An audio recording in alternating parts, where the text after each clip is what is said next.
Like, I'm sure it's not always 1-to-1, but first half, 33 points on turnovers and offensive rebounds.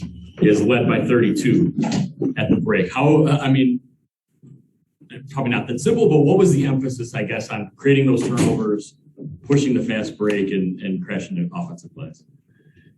Yeah, I mean, we talk about being active and being competitive and being there for each other, and good things can happen. We don't talk about turnovers per se. To be honest with you, we talk about being solid, being active, having hands, and sometimes that is like when you're really active and you're really good defensively, then turnovers sometimes are just naturally happen. The competitiveness on the offensive boards, And I think to run off our stops, to run off our rebounds, is important for us. But it's not anything different, or we talked about it. This is what we have to do. We just wanted to play better, compete harder.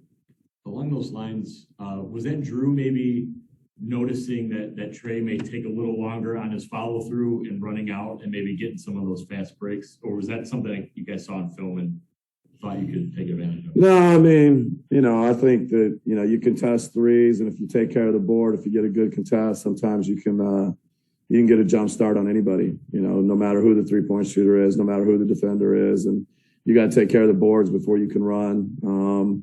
So I thought the guys did a good job of rebounding and having vision up the court. You got to find some easy ones, and tonight they were able to do that in transition. Third game.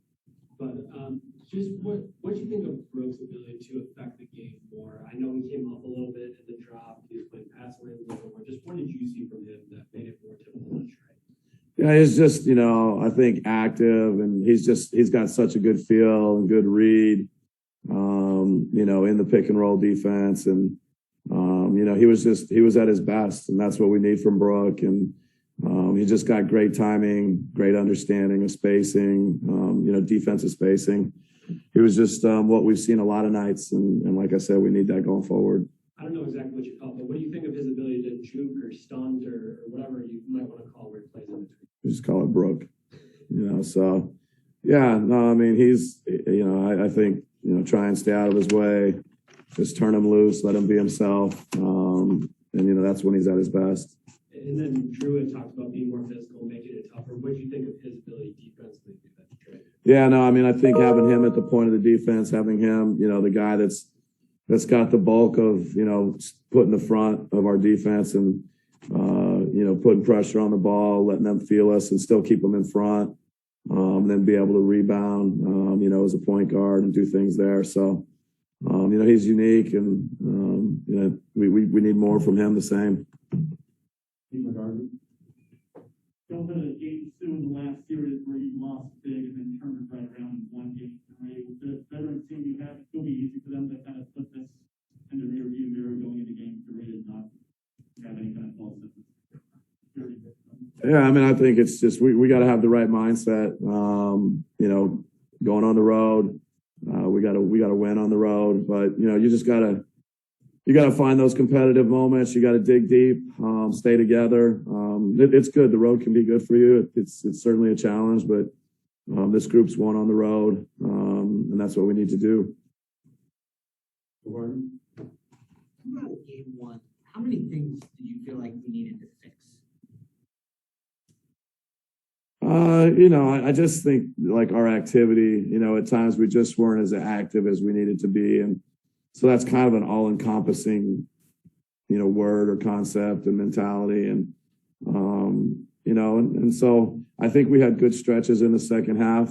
I think the boards were a problem in game 1. And, I think that would be the other thing that stood out. We got to continue to take care of the defensive boards if we want to do anything. But then, okay, so you're up by as many as 41 tonight, huge night. So does that mean whatever you thought you had to fix from game 1 that you got fixed? We're coaches. We'll find more stuff that we can work on and get fix or get better is the word we use a lot, we talk about. So, we'll look at the film and, you learn from things where you're not as good. You learn from things where you do well. We got to do both. Trey Young kind of lived in the paint the first game, finding his teammates. With day of 9 turnovers, he had that success.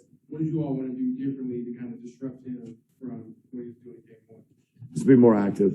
Yeah, we needed everybody to be more active, and the guys, they were great. And there's a lot of length and athleticism, but we got to continue to maintain that kind of defensive effort. You got to be able to do a little bit of everything.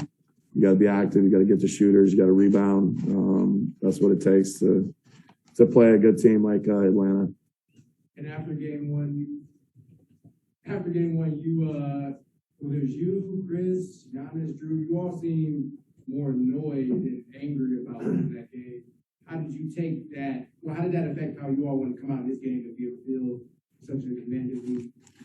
I mean, the players, I think they got great character. I think that's what you got to lean on. We feel like we could have, been better, played better, but give credit to Atlanta in game one, and you got to respond, and that's what the guys did.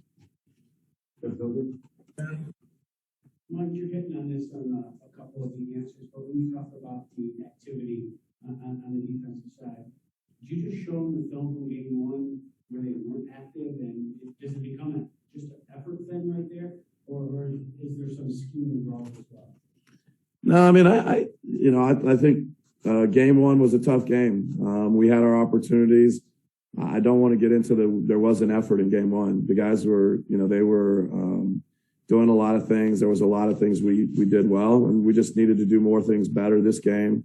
The effort was great this game, but it wasn't an effort thing in game one. And, so I think the guys were good. They were committed. And now we got to go do it again. Last two on Zoom with Eric. Mark Schwartz, ESPN. Thanks. Hey, bud. Giannis played with such a fury and such a will from the very outset of this game. He just wasn't going to let them stop him from getting to the basket. What is it that makes him decide to have a game like that where he just refuses to settle? And do you wish that he would decide to do exactly that every time he steps on the floor for you? No, I mean, I think he set a tone early. There's a couple of drives and finishes, that were kind of, just what we expect from Giannis. And, he does do it, so many nights. And he got to the paint the other night. He was aggressive. And tonight maybe it was even more. But I think it starts with our defense. When we can get stops, then Giannis can get out. Giannis can be aggressive. But, he's special when he gets going full speed, and his footwork, his body control, and then his ability to pass. If they bring an extra body, he'll find the open guy. So, it's the Giannis that we've known and seen a lot of nights. Vinny Goodwill. But Drew is naturally bigger than Trey, bigger, longer, more defensively inclined. But Trey has his knack for being able to draw fouls on even some good defenders. What's your advice for him if you don't want him to foul, but you want him to be aggressive? That seems like a fine line to kind of walk. I mean, that's part of the message. It's a fine line that you have to find between being aggressive, Trey feeling us, or Young feeling us, the whole, Atlanta feeling us. But you got to do it with a mental discipline, a mental toughness. We talk about showing our hands and different things like that. And I just think, Drew's awareness, coupled with his God-given abilities. But it's a great challenge. He did it tonight, but we got to go and do it again in game 3. All right, thanks, guys.